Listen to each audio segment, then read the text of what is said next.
Hi, welcome to this lesson on Euclidean geometry, circle theorems, the center and chord theorems. Let's have a look at question 4. So in the circle with center O, we have that OT is perpendicular to QP and OS is perpendicular to PR.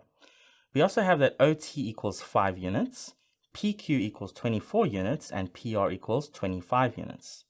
Determine the value of OS. So let's write everything down that we've been given. So what have we been given?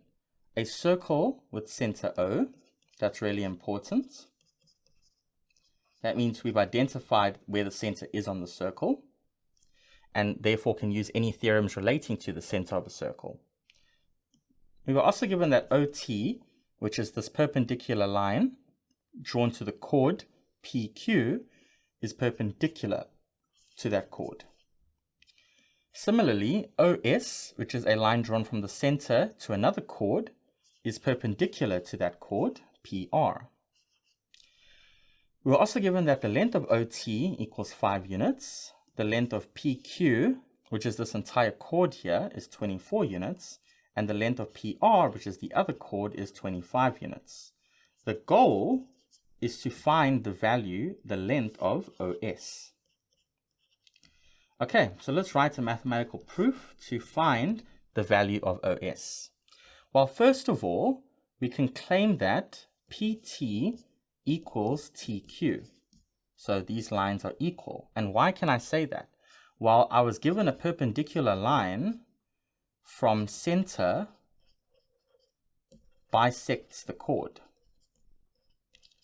Okay, so what is the perpendicular line in this question? It is the fact that OT is perpendicular to PQ or QP. Okay, so I've used that fact and I've used the fact that it's a center as well. So therefore, I can say that if I let these two lengths be x, then I know adding those two lengths together must give me a length of 24. So therefore, 2x equals 24, which implies that x equals 12. So both of these are 12. It bisects that chord length. Similarly, I can say that PS equals SR, and again, the fact that we have OS perpendicular to PR, perpendicular line from center bisects the chord. Okay, so using that theorem, if I let these be x again as well, then we have x plus x equals 25, right? Because PR is given as 25. So I've used PQ equals 24, now I've used PR equals 25, okay? And I've used OS as perpendicular to PR. So therefore, I have 2x equals 25, which implies that here x must be 12.5. So I divide both sides by 2. So this is 12.5 and this is 12.5. Okay, so the only information I haven't used left is that OT here is 5 units long. Okay, so where will I use that? Well, if I extrapolate this triangle outside here, there's my right angle, T, O, and Q. TO is 12 units, we just found that, or TQ rather. TO here is 5 units, so I can use Pythag to find the hypotenuse length here. So let's do that. So by the Pythagorean theorem, we have the following result.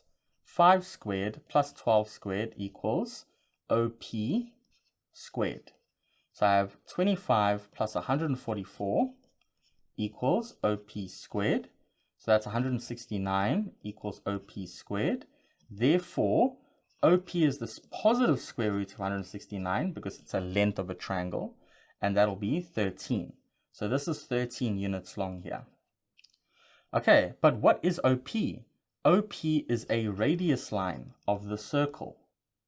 So I know the radius length now, and remember the goal is to find OS.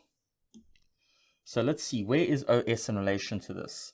OS is over here. So now we have to do a construction part to get this length OS. So what I'm going to do is from O to P, I'm going to construct a radius line as well. You'll see in geometry, the trick or the key generally is to work with the radius or the diameter lines, because those are lengths we can somehow work out, usually with Pythagoras' help. Okay, so now this OP length here, what we actually found there was OQ, I should have rather said. OQ. Okay, but that's fine because it's also equal to OP, because OP is also a radius line. So what I'll say here is that OP equals OQ is a radius line. Okay, but we worked out OQ, it is 13 units. So therefore OP is 13 units as well. So now look at this triangle that we have here. A right angle triangle PO and S. So that's 12.5 for the length PS and 13 for the hypotenuse OP. So again, we can use Pythagoras here to find OS, and that was the goal of this question. So therefore, we have by Pythag 12.5 all squared plus OS squared equals 13 squared. Now we can solve for OS. First of all, 12.5 squared, we'll subtract it on both sides. So I have OS squared equals 13 squared minus 12.5 squared. And therefore, OS here is going to equal the square root of that expression, 13 squared minus 12.5 squared. So if we put that into our calculator, square root of 13 squared minus 12.5 squared, and I get root 51 over 2. And it is perfectly acceptable to leave it in third form unless they tell you to simplify to so many decimal places.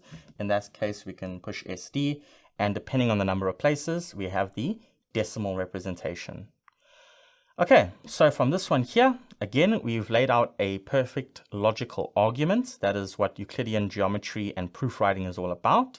We used all the given information appropriately, and we did our constructions, and we invoked some geometry such as the Pythagorean theorem, and we used our algebraic toolkit to solve for the unknown values.